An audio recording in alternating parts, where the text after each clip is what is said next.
At that point, I was getting very determined to see them. And I heard a voice say, "Why do you want to know what we are when you don't know what you are?" And I was like, it didn't hit me at first. And I was just like, I don't know.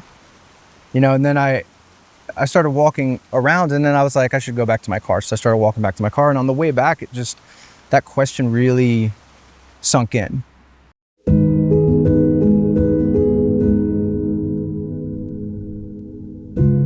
In 1984 or 1985, my family and I moved to a new house in Northern Virginia. And we met these people that lived next door to my parents. And they quickly became fast friends. And we ended up going to a cabin that they had up in Ontario, Canada. And so the first year we went was like August of 1985. It was pretty uneventful from what I remember being at the cabin. And when I went back home to the house in Virginia, one night, I was 8 years old at this time, and I was in my bedroom, and it was in the summertime. So there was still like a little bit of light coming through the window in my bedroom because I was in bed about to go to sleep. And so if my bed was like facing this way, to my right, there was a dresser and then a little desk thing. And at some point, I don't remember if I heard something or whatever it was that caught my attention, but I opened my eyes and I looked over to my right and I saw a young Sasquatch person standing in my bedroom. And they were just on the other side of my dresser, looking over top of it. And they didn't do anything scary. They just looked at me and smiled and kind of opened their mouth like they were laughing, but no noise came out. So it was kind of like this gesture. They were like that. And he had crazy hair sticking out everywhere. And then his mouth was really wide. And so the way that his mouth opened, because of the wideness of his mouth and his hair, it reminded me at that time as a kid, it reminded me of Animal from the Muppets. And it scared me to death. There was nothing that happened that was like putting me in danger or anything like that. It was really just, they were there, scared me to death. I closed my eyes, and when I opened my eyes again, they weren't there anymore. They were just gone. And I don't really know how to explain any of that, and I don't really know if that had to do with where we were living at the time or if it had to do with going to the cabin. And I tend to think it had to do with going to the cabin because that's when stuff really started progressing as I got older. And it was enough to scare me because I didn't have anyone to talk to about it, that I just didn't want anything to do with it anymore. I didn't want anything to do with like anything paranormal, supernatural, anything at all, cryptid, nothing. I just didn't want anything to do with it. And throughout the years, we kept going to the cabin. So like 2 or 3 times a year, we would go to the cabin, and things would happen periodically. It would, you just hear the cabin would like make loud bangs in the middle of the night. There would be footsteps in the woods at all times. We'd see these ships, and I say ships because I don't really know what else to explain it, because they weren't really like orbs, because they were bigger than that, but they were like light ships, and they would just move through the sky and be very fluid moving, and then they would just disappear. And sometimes a light would just appear in the sky and just shine down on the lake, and then it would just stop. It was like a spotlight coming from nothing. Sometimes we'd be sitting on the porch watching the woods, and there would be like white ball lights, and you'd see them in the woods like throughout the forest. But the thing about this lake house was it was on 5,000 acres of private land, and there was nobody else out there except for us. And so we'd see these white lights out there, and we just had no idea what they were. And things would happen periodically throughout, and it just got to a point where around 2010, one night I was out fishing, and It was nighttime, it was a full moon. So all the other people were up in the cabin, just doing their thing. And I went down to the lake to go fish by myself. And I was fishing by the boathouse, and it was just really quiet, just full moon. So you could see everything outside, really. And I heard on this hilltop to my left, I heard like very deliberate, loud footsteps coming through the woods. And it was like someone wanted me to hear them. And I just remembered thinking, like, at that point, like, I have to stop ignoring all this stuff. I got to stop, just pretending that this stuff's just nothing to really pay attention to. And so I went home that trip, and I was living in Georgia at the time. And I went home from that trip and started researching as best I could. It was like back then, the internet really wasn't as anywhere near as good as it is now, So trying to find things to grasp onto, to find information was really hard back then. So you were I was looking at like Blog Talk Radio, and there was a couple like forums that I would, surf. But for the most part, it was kind of hard. And at that point, I thought that Sasquatch and things of that nature were really just a West Coast thing. And being on the East Coast, it wasn't something that existed over there. And so the more I started researching, the more I started looking into it, I realized that I was most definitely dealing with something Sasquatch-ish at the lake. And so the next year I went up in 2011, and I brought like an audio recorder this time, and I was like really going to figure out what was going on. And so I did audio recordings every night, and I was doing like these walks around the lake, and I was walking through the lake, or walking in the woods around the lake one day, and I got to this point where there was like a really dark cluster in like a cedar thicket, and it was really dark in there. And I was walking towards it, and there was a voice in my head that said, "Don't go in there." And I stopped, and I was like, all right, I won't go in there. So anyways, I walked around it. And that year, there was some things that happened that felt, I don't want to say malevolent, but it didn't feel welcoming. And there was a lot of things that like stopped me in my tracks. Some things kind of freaked me out. There's a place up in the woods there where you hear this like machinery sound, but there's no way that there's earth moving machinery up there. So you'll hear like bulldozer tracks, like click, click, click, click, click, click, click, click, click, click. And I walked up there a ton, and there's just nothing up there. And I could never figure out what was going on up there. Still to this day, I have no idea. So anyways, went back home, got my courage up to like actually go out and camp by myself. And so that following year in 2012, I went up to the cabin, went on a trip with my dad and a bunch of guys. And we went, did our fishing trip and all that stuff normal. And then one night I said, I'm going to go back to this area on the back of the lake where we've heard stuff before, and I'm going to just camp out there and see what's up.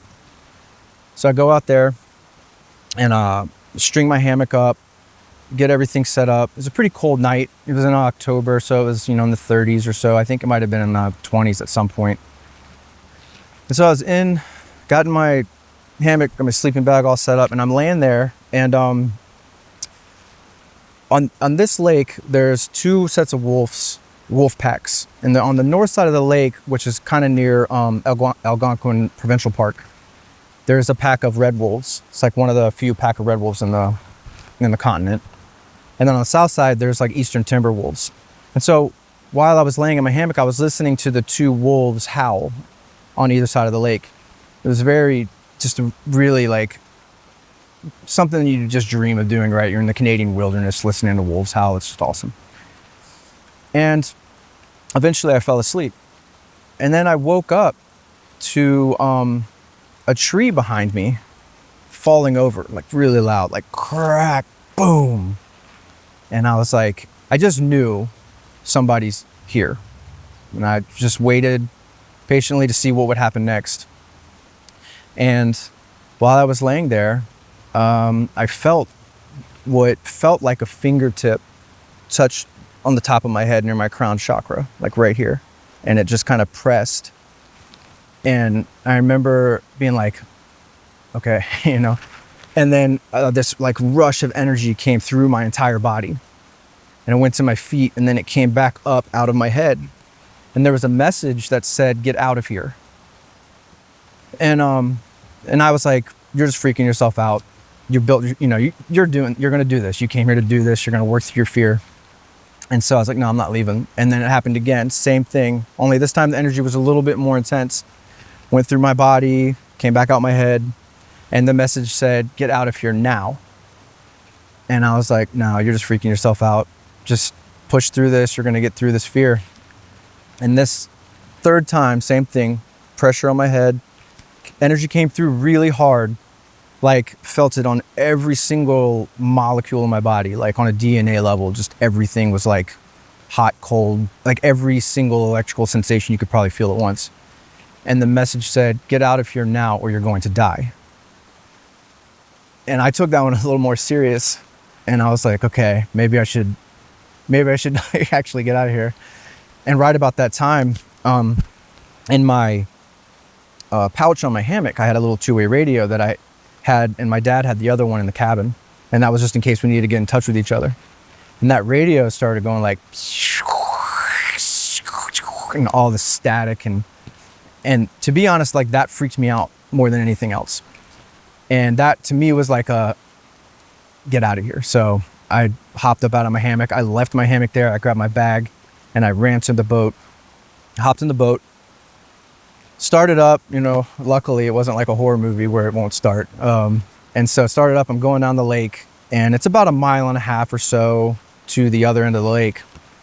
And while I was like in the boat, it was like a crystal clear night. I don't remember any clouds in the sky. It was just, I think it was the light from the moon reflecting off the water that was creating this like kind of green color on the sky. And I was in the boat like looking up at the sky, and for about 10-15 minutes, however long it took me to get back to the cabin, I just knew something was going to come grab me and like pluck me out of the boat and take me away.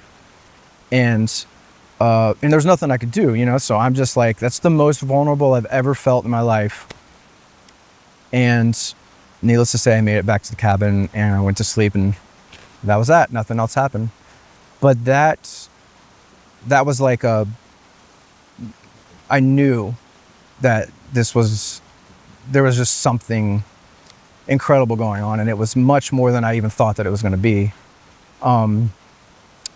So that was October 2012. And so the following spring, after doing like, a whole winter's worth of research online, I decided I was going to find a place around, because I had found that there was places in Georgia that had sightings and stuff. And so I was like, well, I'm going to go find a place. I'm going to go around here. So I started like searching in the area that I was in, and like the first couple places I went to, I started finding like signs of them. And that kind of blew me away. So one day I went to this one place. I was riding my bike through these trails, and I came to this area in the park where you cross over some power lines. I get to the other side of the power lines, and it was like the energy in the woods there just changed completely, and it got really thick and heavy, and you just felt it. It was very like palpable energy. And I was like, all right, this place is just different. And that path goes around, it kind of loops back and goes a little bit further up, and then you cross over the railroad or the power lines again. And when I came back over the power lines on the other side, that energy dissipated and it was gone, and it was just normal again on the other side. So I knew in my head that place was where I'm going to go. I was like, that's someplace I need to check out. So I kept going back to that area. And every time I would go back there, I would see more tree structures, like new things that I'd never seen before. And it almost felt like they were like changing them. And I don't know if they were doing it for me necessarily. At the time, I kind of felt like they were, but I'm not really sure. And so I got to a point where I just felt like they were watching me. And so that's why they kept changing them. And so I was just like, I was just going to talk to them. So I would walk around and look at the tree structures, and I would tell them like how much I enjoyed it. Like, I really like what you did with this. This is really cool. I'm really impressed by this one. This is just like amazing how you could do this with this tree and get the other trees, things like that. And I just kept doing that and just kept going back. And then One day I talked my wife and my kids into going there. I was like, well, let's go for a hike. So we went for a hike. And I didn't tell them, and she's aware of this now, but at the time I didn't tell her, like, you know, what it was going to be like. So we were going on a hike. We crossed over those power lines. We get back into that area, and my wife stopped and she said, I don't like this place. It feels creepy. And I said, all right, it's not just me. You know, that's the energy here. And I was like, well, let's just walk. You know, we'll be fine. So we start walking, and I was with one of my sons. My wife was with my other son, and she was a little bit behind me. And we started hearing footsteps following us, but we couldn't see anything. And she said, hey, stop for a second. I said, all right. So I stopped, and she walked up. She was like, are you hearing footsteps? And I was like, yeah, I hear them. And she was like, I don't see anything. And I was like, I don't either. I was like, let's just walk. Not a big deal. So we just kept walking. Footsteps stayed behind us, couldn't see anything. And we just made it around the loop back to the other side, crossed over the power lines again. Same thing, just changed. And my wife said, okay, I don't like that place. I don't want to go back there ever again. And I said, all right, understood. So I kept going back, you know, because I'm stubborn, I guess. But so I went back one day. I was doing my thing, complimenting everything about how I love the structures and all that stuff. And I walked a little bit further into the woods this time, and I heard, as I was talking, I heard like these footsteps coming towards me from this area. Like, I don't know, they were probably 30 feet away or so, walking towards me. And I looked over there and I didn't see anything, but I just heard the footsteps. And while I was watching over there and trying to see if I could see anything, another set of footsteps behind me came walking up.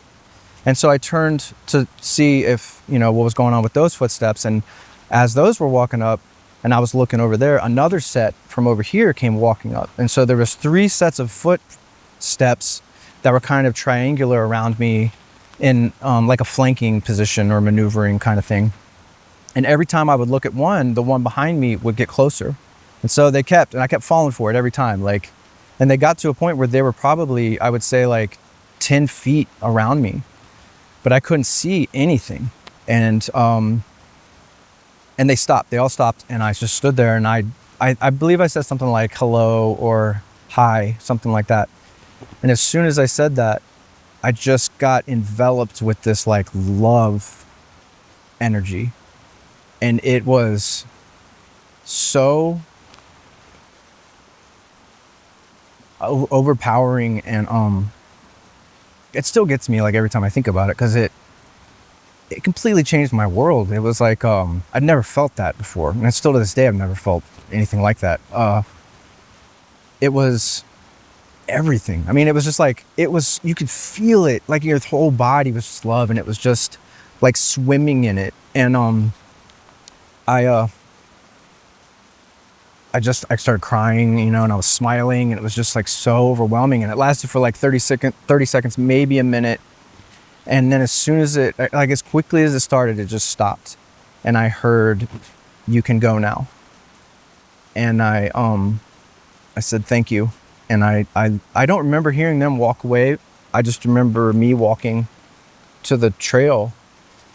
And I called my wife and told her what happened, you know. And I was like, I was just back in that place that you don't like, and this thing happened. And she's super supportive, you know. She was like, that's awesome. I'm still not going back there again, you know. And I was like, yeah, I get it. But so I invited them back to my house that night. And I know, you know, people say like, oh, never do that. After that, I was like, I don't care. You guys can come to my house anytime you want. You know what I mean? So I went home, and I don't remember exactly if it was that night or if it was the next night, but it was something around that time frame. We were in our bedroom that night, and we were getting ready for bed, and I heard on the window that's on my wife's side of the bed that faces the woods on that side of our house, I heard a tapping, and we lived on the 2nd floor. We heard like a tap, tap, tap on the window. And my wife was like, "Did you hear that?" And I was like, "Yeah." And it happened again. It was like tap, tap, tap. And she was like, "That sounds like someone's tapping on the window." And I said, "Yeah, it sounds like a fingernail tapping on the window." And so we kind of just shrugged her shoulders and said, all right, whatever. And it happened every night for like a couple weeks, and then periodically on and off, for months after that. But it would be in the middle of the night, you just hear tap, tap, tap, and my wife would roll over and she would say, I hate that. And I'd say, yeah, I get it, but they're not doing any harm or anything. And so that started like this whole thing of interactions at the house. And I kept going back to that area too. And one day there was this one path you would go down, and it went past these really large clump of briars. And on the other side of the briars, there was always somebody back there, but they wouldn't let me see them. And they would like shuffle their feet or whatever it was to let me know that they were there. And I would talk to them, but they would never let me see them. And so this one day I went, heard the footsteps and stuff. And I was just walking around back there, and I said, thank you for everything. This is just amazing. I'm so grateful for everything that you guys have shown me and stuff. And at that point, I was getting very determined to see them. And I heard a voice say, why do you want to know what we are when you don't know what you are? And I was like, it didn't hit me at first. And I was just like, I don't know. And then I started walking around, and then I was like, I should go back to my car. So I started walking back to my car, and on the way back, that question really sunk in. Like, I don't know who I am. I don't know what I am. Like, we as humans, we don't know what we are. Why am I spending so much time trying to figure out what it is in the woods that I'm dealing with when I don't even know anything about myself? Like, maybe I should do that, And so that actually got me to the point where I stopped going to that area so much. I still would go back periodically, but I didn't go back all the time. And then I started digging real deep into myself, trying to figure out, like, learning about myself, which led me down the path of spirituality. And it just opened up so much stuff for me. And that's really when all this like started to take off. I ended up meeting up with a group of people in Georgia, and we started doing campouts. We would go to this place that was about 20, 30 miles away from my house at the time. And so we met up for a couple campouts, and I wish that I could explain with words the stuff that we all experienced in these campouts. And the stories themselves would take, probably an hour or two to explain them all. So I won't get into all the stories, but I will tell one that was probably one of my favorite stories. And it happened with a group of people, and one person in particular that witnessed the same thing I did. And for that type of thing to happen, where like you have two people seeing the same thing and like collaborating the experience with, is really rare. And so one night we were walking down this trail, and we don't use flashlights or anything. We just walk down after our eyes get adjusted. We find a place in the trail where we've had experiences before. We plop our chairs down and we just sit. So this one night we were sitting in the middle of the trail, and we're all just, talking.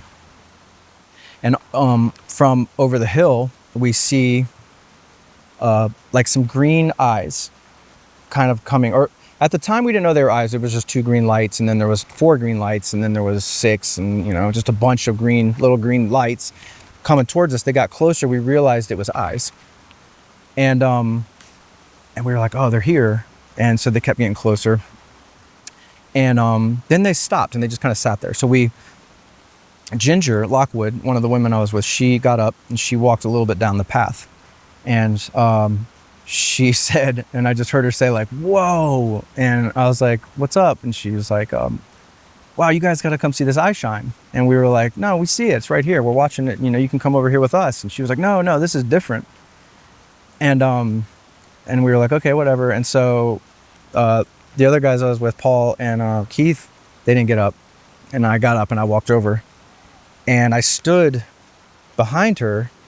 And I stood next to her first, and I said, I don't really see anything. She said, no, you have to stand behind me. So I stood behind her. And when I was looking up in the woods, there was one who was he's the big guy in that area, and we had seen him before, but he had one of his eyes was just bright white, like a spotlight, just shining right at us. And I was like, whoa. And it was just insane how bright it was. And he's a very large fellow to begin with. So seeing it, we were talking to him and we were just like, oh my God, thank you so much. And so at one point he went to go kind of turn to walk away, and I said something like, oh, he's walking away. And Ginger said, oh, please don't go. And he turned around, and she didn't say it super loud, so it was just, I know how it kind of works now, but at the time I was like, oh my God, he heard you. And so he turned around and he did it again. He just shined his eye at us, and then his other eye, he kind of had it at an angle, and his other eye was lit up, but it wasn't as bright as this one. So it was really interesting to see this. And he stood there, and we were like, oh my God, thank you so much. We're so, grateful. We love you. And then he turned around and walked away. And that, I've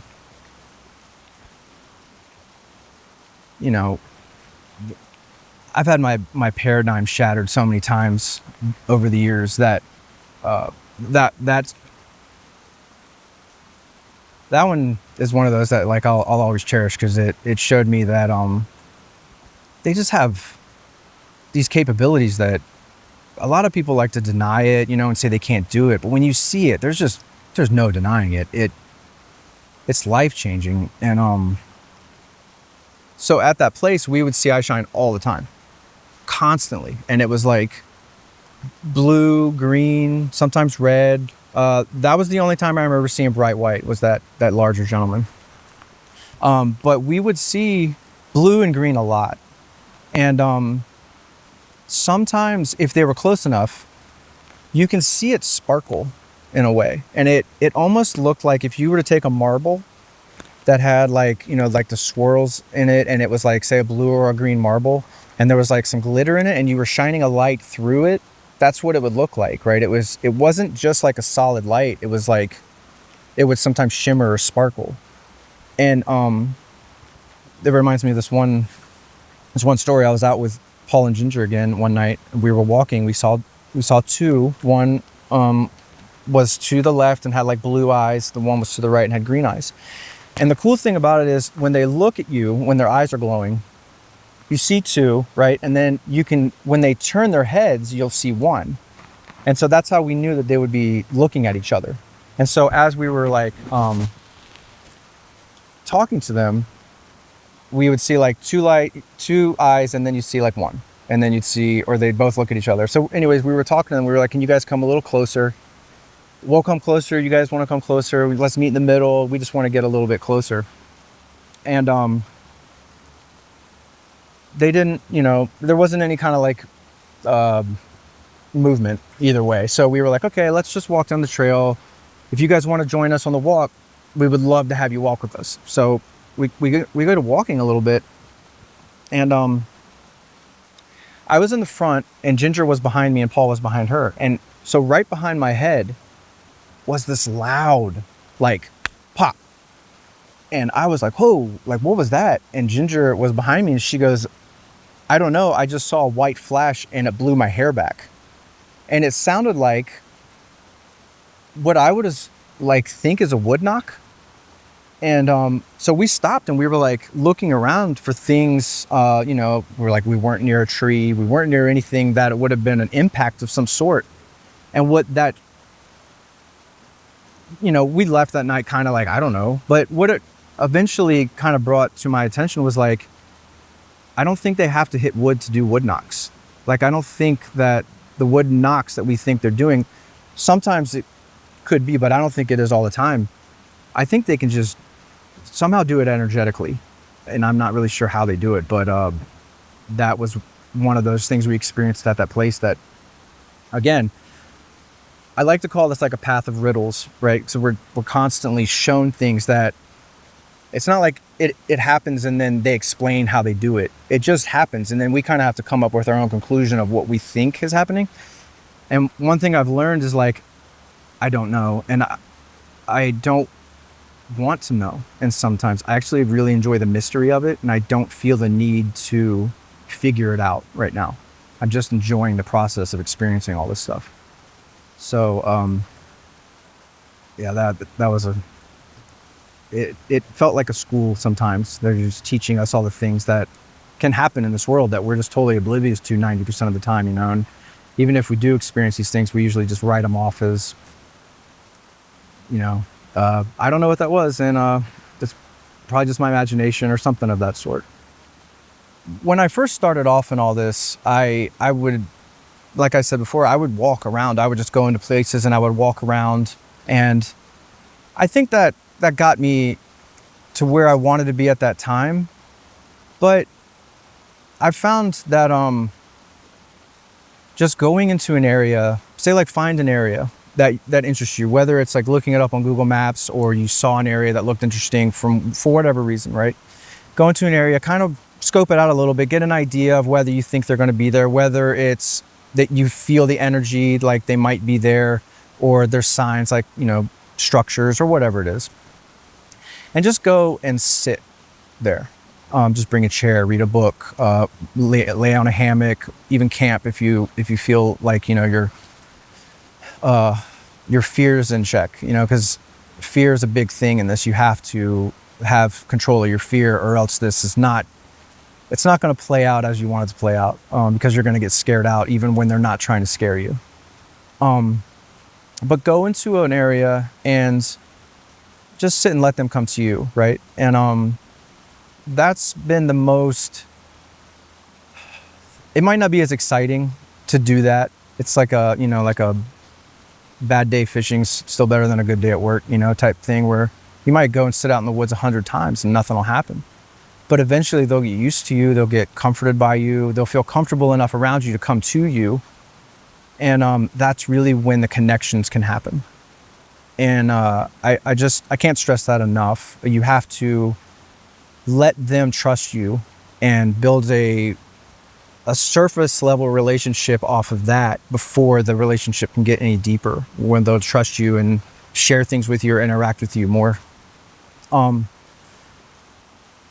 Another thing that's very important is respect. And I can't stress that part enough, right? Like respect them, respect the land, respect the spirits in the area, respect the elementals in the area, the trees, the ground, like all of it. Just, you go out, you show respect, say it out loud, tell them, you know, you're grateful for being there, thanks for letting me be here, and stuff like that. That will go so far with everything, because a lot of people don't believe in, like, you know, like land spirits and things like that, but trust me, they're there. They're there. And use discernment, because there's not everything in the woods has your best interest in mind, right? And that's where the fear thing comes in, because if you go into the woods with a fearful attitude, or like fear in general, and you're scared, that attracts things to you that you don't really want to have coming in your direction, right? Because they're going to use that against you to manipulate you and stuff like that. And so if you can get through your fear and just be respectful, show your love for the area, because don't forget, you're in their house, right? And if someone comes into your house and they're being disrespectful, you know, that's like a one-way ticket out as far as I'm concerned. So not everything in the woods has your best interest in mind. I'll say that. Remember that part. But that being said, there's a lot of things in the woods that do, and the love that you can get is something that you'll never ever experience in this world that we live all the time, because it's just not there. But they've got it, and they've shared it with me, and I think that it's just something that everyone should experience.